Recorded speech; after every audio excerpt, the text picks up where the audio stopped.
কবিগুরু রবীন্দ্রনাথ ঠাকুরের লেখা প্রশ্ন।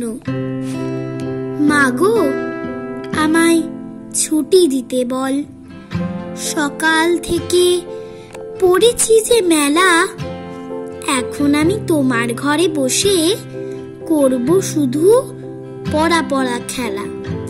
তুমি বলছো দুপুর এখন সবে, না হয় যেন সত্যি হলো তাই।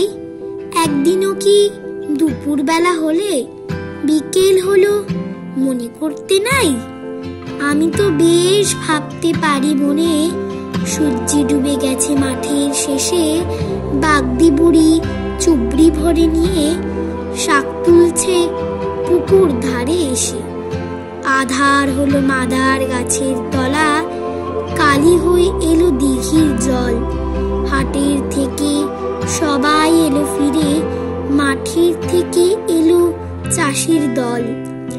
মনে করো না উঠলো সাজের তারা, মনে করো না সন্ধে হলো যেন রাতের বেলা। দুপুর যদি হয় দুপুর বেলা রাত হবে না কেন? ধন্যবাদ।